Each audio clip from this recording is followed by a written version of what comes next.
नमस्कार, आप देख रहे हैं कमोडिटी राउंडअप। मैं हूं मनीषा गुप्ता। बात करेंगे सरसों के तेल की, जहां पर भावों में लगातार गिरावट देखने को मिली है। सो मच सो दैट अब यहां पर भाव एमएसपी के काफ़ी नीचे गिरते हुए नजर आए हैं। रिकॉर्ड क्रॉप की एक्सपेक्टेशन है और ये काफ़ी समय से बाजार को पता भी है और इसका एक एग्जैक्ट इम्पैक्ट हमने यहाँ पर फाइनली प्राइसेस में आता हुआ देखा भी है।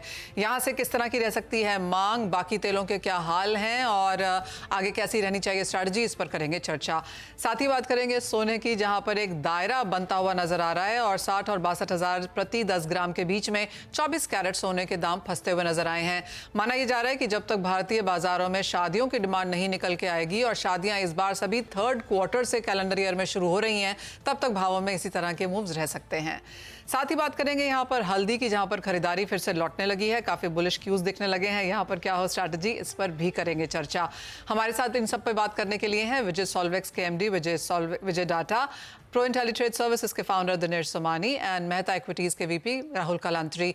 लेकिन बात सबसे पहले हम यहाँ पर सरसों की करेंगे, जहाँ पर एमएसपी के नीचे के प्राइसेस हैं और इसका एक सीधा इंपैक्ट हमने बाकी तेलों पर भी आता हुआ देखा है। Import duties in any case काफी ऑन द लोअर साइड हैं। अंतर्राष्ट्रीय बाजारों में भी खाने के तेल मल्टी ईयर लोज पर यहाँ पर चल रहे हैं और इन सब का इंपैक्ट हमने यहाँ पर आता हुआ देखा है। विजय जी, सबसे पहले भारतीय फसल की ही बात कर लेते हैं, जो कि रिकॉर्ड एक्सपेक्टेशन है इस बार। कैसे देखते हैं, एक तरफ किसानों के लिए ये प्राइस मूव और इंडस्ट्री कैसे देख रही है? देखिए मनीषा जी, ये बात सही है कि फसल रिकॉर्ड है, ऑल टाइम हाई है। 12 से 12.5-13 मिलियन टन की क्रॉप है। 1-1.5 मिलियन टन कैरी फॉरवर्ड भी है। 14 मिलियन टन के करीब अवेलेबिलिटी है। और गवर्नमेंट ने पिछले दिनों इंटेंशन क्लियर कर दी है कि 31 मार्च 2025 तक कोई इम्पोर्ट ड्यूटीज नहीं बढ़ाने वाले हैं। मुझे लगता है कि गवर्नमेंट को इसके बारे में सीरियसली सोचना होगा। इन इम्पोर्ट ड्यूटीज पे सरसों इतनी सारी क्रश नहीं हो पाएगी। गवर्नमेंट को चुनाव के बाद में इसको दोबारा से रिकंसिडर करना चाहिए, इम्पोर्ट ड्यूटीज बढ़ानी चाहिए। इसके अलावा गवर्नमेंट को एमएसपी पे कम से कम 30-40 लाख टन सरसों खरीदनी चाहिए और खरीद भी जल्दी 15 मार्च से ही शुरू करनी चाहिए, अदरवाइज किसान को तकलीफ होने वाली है। सरसों के भाव एमएसपी से काफी नीचे चल रहे हैं। इसके अलावा मैं तो गवर्नमेंट को ये भी राय दूंगा कि इनको फॉरवर्ड मार्केट्स भी खोलने चाहिए, क्योंकि हेजिंग के लिए और मार्केट प्राइस डिस्कवरी के लिए इनके भी बहुत जरूरी है। ये सारी बातें गवर्नमेंट को सोचनी होगी। विजय जी, जैसे आपने कहा कि यहाँ पर कुछ सरकारी खरीद को भी सपोर्ट आना चाहिए, तो एज ऑफ नाउ किस तरह का बफर है और कितनी खरीदारी आपको लगता है कि सरसों में की जानी चाहिए? करीब लास्ट ईयर 13-14 लाख टन करीब नाफेड और हाफेड ने मिलकर के खरीदी थी और बहुत देर से आए थे। पिछले साल मौसम भी खराब रहा था मार्च के महीने में, और सरसों खरीद ये लोग 15 अप्रैल के बाद ही शुरू कर पाए थे। मई के और जून तक खरीदी थी। इस साल मौसम कंपेरेटिवली अभी ड्राई है और थोड़ा बहुत डिस्टर्बेंस आने की संभावना है नेक्स्ट वीक में, लेकिन मुझे लगता नहीं है कि सब्सटेंशियल होगा, क्योंकि मोस्टली वो एमपी और एरियाज में जा रहा है। तो गवर्नमेंट को जल्दी शुरू करनी चाहिए और 30-40 लाख टन सरसों खरीदनी पड़ेगी गवर्नमेंट को प्राइसेस को सपोर्ट करने के लिए। और मैं तो ये भी कहूंगा गवर्नमेंट से फिर जुलाई में ही इनको वापस इसको मार्केट में छोड़ भी देना चाहिए, ताकि क्रशिंग हो और देश में लोकल ऑयल की अवेलेबिलिटी भी हो और इंडस्ट्रीज को कच्चा माल भी मिलता रहे।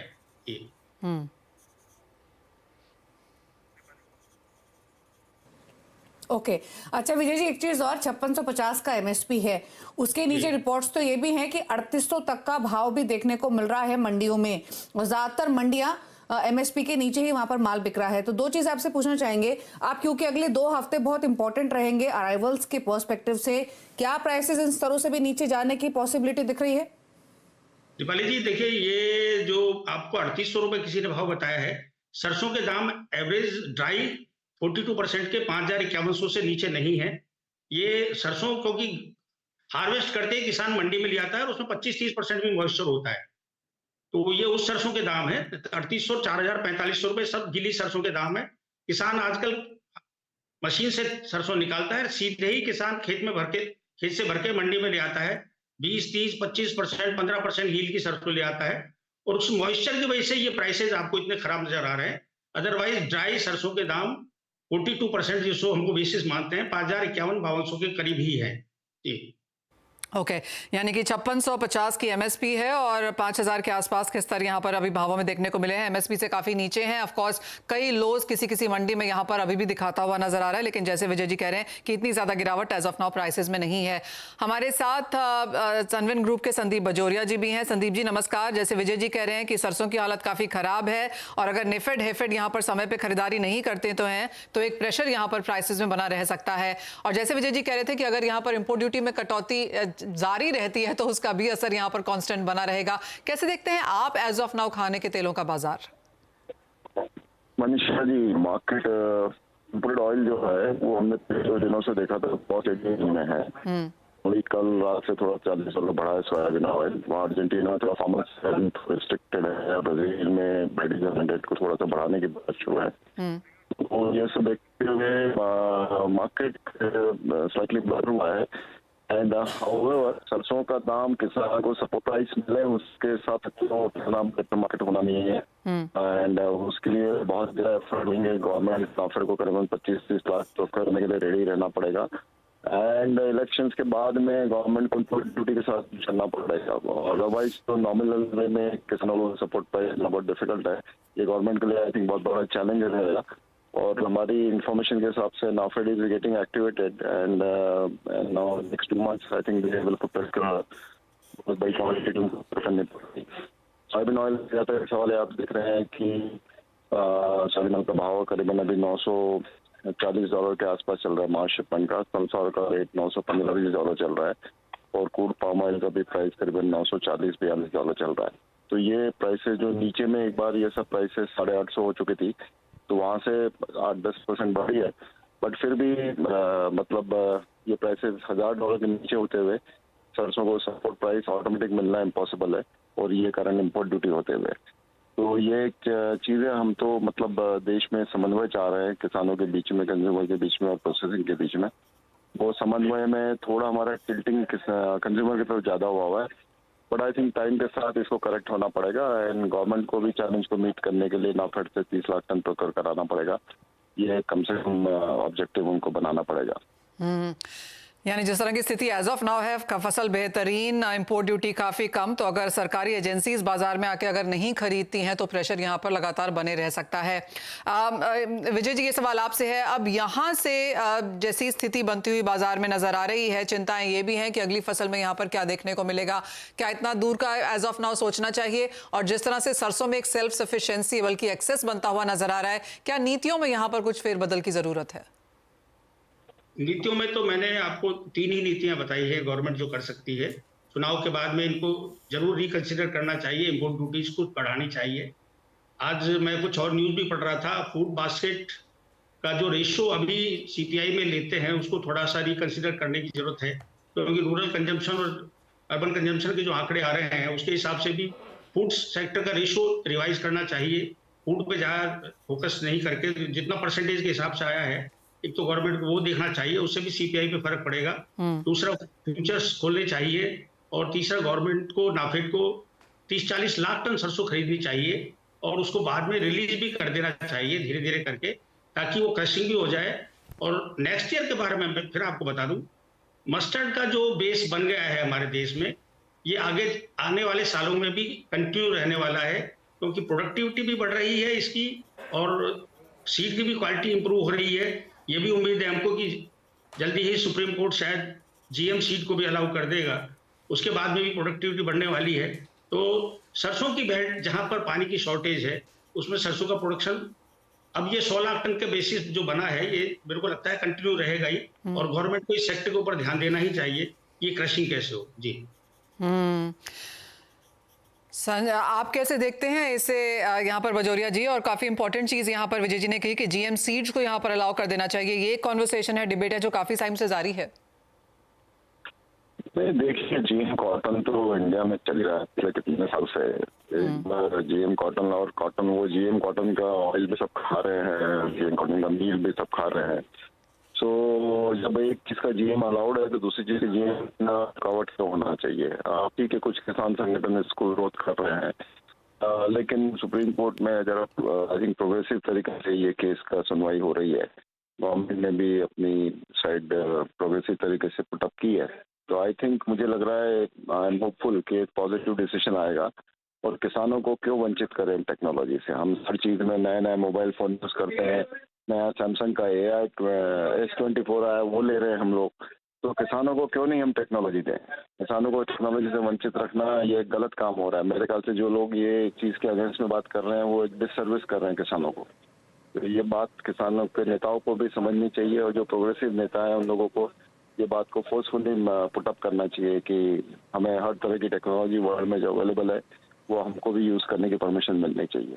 तो आई थिंक वो सब होने से ये सरसों, तो जैसे विजय जी ने कहा कि भाई ओवरऑल क्वालिटी अच्छी है, ऑयल परसेंटेज बेटर हो रहा है। आत्मनिर्भरता के लिए सरसों एक बहुत बड़ा क्रॉप है जो आपको सपोर्ट कर सकता है। और गवर्नमेंट ने, अपने फाइनेंस मिनिस्टर ने, निर्मला जी ने बजट में कहा ही है कि हमें पाम कमीशन तो 2 साल पहले लगाया था 11,000 करोड़ लगा के। अब सरसों, सोयाबीन और ग्राउंडनट, सनफ्लावर, ये चीज़ों पे भी पूरा ध्यान देने की उन्होंने बात करी है।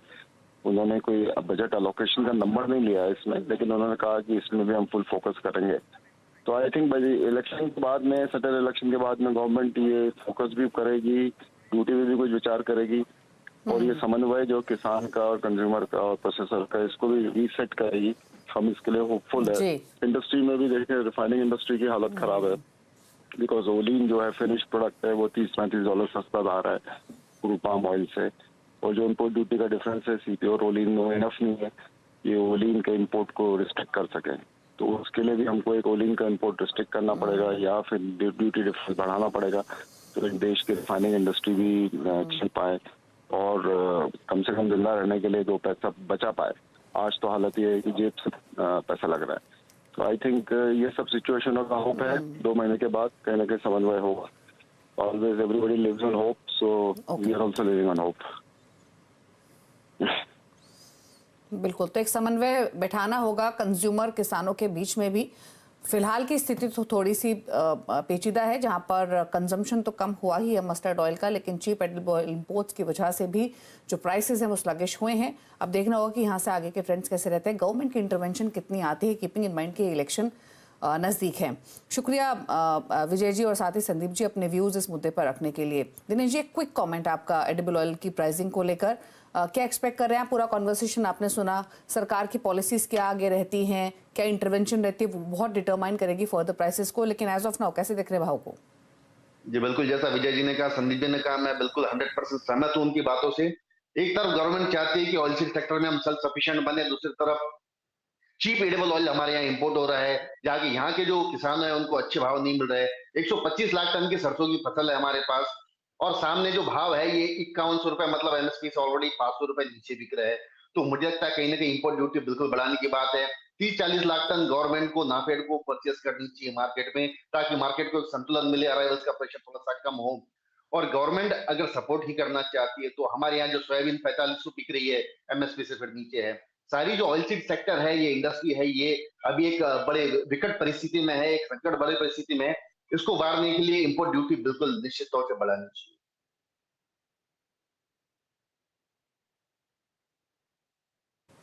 ओके, चलिए, तो इंपोर्ट ड्यूटी को लेकर सरकार को वापस से रीलुक करनी पड़ेगी अपनी पॉलिसी, अगर इसको सीरियसली देखना है तो। लेकिन चलिए रुक रहे हैं इसी के साथ एक ब्रेक के लिए। ब्रेक के उस पार बात करेंगे स्ट्रैटेजीज के। राहुल कलांत्री भी हमारे साथ बने हुए हैं, दिनेश सोमानी भी हैं। जल्द वापस आते हैं छोटे से ब्रेक के बाद।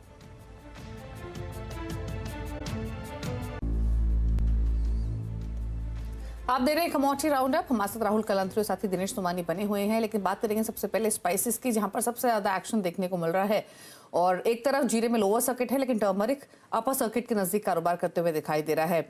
दोनों के ही फंडामेंटल्स एक दूसरे से ऑपोजिट फिलहाल, जिसकी वजह से प्राइस एक्शन ही देखने को मिल रहा है। टर्मरिक में हमने नई क्रॉप की डिलेड हार्वेस्टिंग हो या फिर टाइटनिंग एंडिंग स्टॉक हो, उसकी वजह से तेजी आते हुए देखिए। वहीं जीरे में हायर प्रोडक्शन प्रोस्पेक्ट्स की वजह से लगातार प्रेशर बने हुए हैं। लेकिन दिनेश, कैसे देखते हैं आप फिलहाल टर्मरिक और जीरे दोनों के फंडामेंटल्स को, और क्या व्यू है इन लेवल से?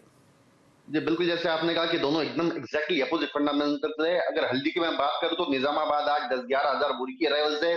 पिछले साल इसी समय करीब 35,000 बोरी की अराइवल्स रहती है, मतलब ऑलमोस्ट 1/3 अराइवल्स है। सांगली 15,000 बोरी की अराइवल्स, जहाँ 25,000 बोरी की अराइवल्स होती थी। महाराष्ट्र में कुछ जगह बरसातें हुई है, जिससे और भी डिले होने की संभावना है। जो फसल है उसमें डैमेज होने की संभावना है। ऑलरेडी जो सोइंग है काफी 25 से 30% कम थी, उसमें भी यील्ड लॉसेस है। खास बात, कल शाम से एक्सपोर्ट डिमांड जो है जापान से, आपके यूरोपियन कंट्री से और बांग्लादेश से निरंतर है, जो इन भाव में भी खरीदारी कर रही है। ओवरऑल फंडामेंटल देखो तो एक बुलिश आउटलुक नजर आता है। 16,400 का एक बड़ा लेवल था जो आज इसने क्रॉस किया है। आने वाले समय में इसको 16,000 एक बेस बनाता हुआ चलेगा। मुझे लगता है ये अप्रैल कॉन्ट्रैक्ट होने से पहले पहले हमें 18,000 रेट निश्चित तौर से देखने मिलेगी। वही अगर मैं जीरे की बात करूं तो निरंतर प्रेशर कंटिन्यूस है। कल 90,000 बोरी की अराइवल थी, आज करीब करीब लाख बोरी की अराइवल्स है। प्रेशर निरंतर है, कोई एक्सपोर्ट डिमांड ज्यादा नहीं है। डोमेस्टिक भी जो है एकदम हैंड टू माउथ चल रहा है। अराइवल्स का प्रेशर देखते हुए अप्रैल जो है ये हाईएस्ट पीक अराइवल्स अब तक के सीजन में मुझे नजर आती है। जो 25,000 का एक बेस बना हुआ था मार्च कॉन्ट्रैक्ट, आज उसने वो तोड़ दिया। आने वाला समय मुझे लगता है कि 23,200 23,400 के लेवल्स हमें जीरे में देखने मिल सकते हैं। यानी कि 1,000-1,500 की गिरावट जीरे में यहाँ से भी देखने को मिल पाएगी, तो एक मुनाफा वसूली वहाँ पर जारी रह सकती है। आपको याद दिला दें कि 20-22 हज़ार के लेवल से जीरा चढ़ना शुरू हुआ था, ऑलमोस्ट 70,000 जाने के बाद वापस उन्हीं स्तरों पर आपकी स्क्रीन पर। लेकिन नॉन एग्रो पर भी एक नज़र डाल लेते हैं, क्योंकि अंतर्राष्ट्रीय बाजारों में उठापटक जारी है। और मिस्टर कलांतरी, कैसे देखते हैं आप इन करंट लेवल से कारोबार मेटल्स में, स्पेशली जहाँ पर आज भी गिरावट का दौर? Manisha, you are talking about the precious metal और बेस मेटल? Base metals. या बेस मेटल की बात करें तो हमने देखा कि लास्ट 2 हफ्ते में हमने स्पेशली कॉपर और जिंक के अंदर काफी अच्छा मोमेंटो बनते हुए देखा और काफी अच्छे निचले लेवल से ऊपर आते हुए दिखे।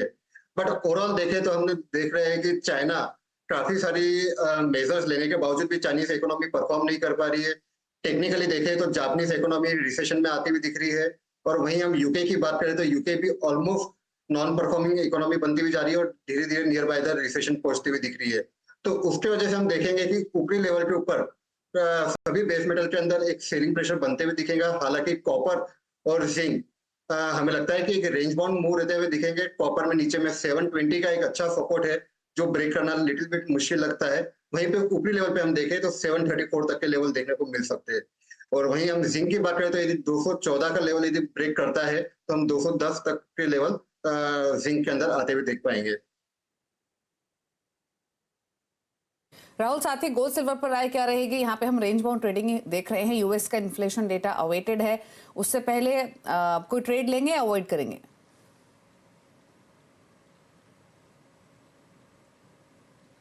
दीपाली मुझसे पूछ रहे? जी जी राहुल। गोल्ड की बात करें तो गोल्ड हम देख रहे हैं कि एक ट्रेंड जो है पॉजिटिव बना हुआ है, बट एक ब्रॉडर रेंज के अंदर स्टक होकर चल रहा है।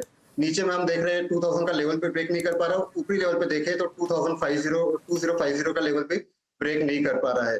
बट ओवरऑल देखें तो गोल्ड एक मजबूत स्थिति में है। हमें लगता है कि जिस हिसाब से निचले लेवल पे यदि कहीं पे भी 61,500 से 61,700 के बीच में मिलता है तो ये गुड अपॉर्चुनिटी रहेंगी जहां पे हम परचेज की सलाह देंगे। वहीं पे हम सिल्वर की बात करें तो सिल्वर एक ज्यादा अट्रैक्टिव कमोडिटी दिख रहा है। पिछले हम 6-7 बार देखे तो इंटरनेशनल मार्केट में 22.40 का लेवल जो है सिल्वर टच करके फिर से हमने 23-20 तक के लेवल जंप करते हुए दिखे हैं। सिर्फ एक ही बार ऐसी सिचुएशन थी जहां पे हमने 22.40 का लेवल ब्रेक करने के बाद 21.80 तक के लेवल टच होते हुए दिखे हैं। तो हमें लगता है कि ये लेवल भी जो है 22.40 वो काफी अट्रैक्टिव रहेगा, जहां पे आप सिल्वर में बाइंग इनिशिएटिव कर सकते हैं। कल हमने देखा था कि CFTC की भी एक रिपोर्ट आई थी जिनमें उन्होंने कहा था कि 88.56% जो ओपन इंटरेस्ट है वो बाइंग के अंदर है। तो हमें नहीं लगता कि निचले लेवल पे कोई बहुत बड़ी फॉल सिल्वर में आते हुए दिखेंगी। कहीं पे भी आपको 6900 या 68,500 के बीच में मिलता है, डेफिनेटली बाय करके चलिए, बट स्ट्रिक्ट स्टॉप लॉस 6800 का रहेगा। अगर 6800 ब्रेक करता है तो हम 1 से 1,500 रुपए की वहां से फॉल देख पाएंगे।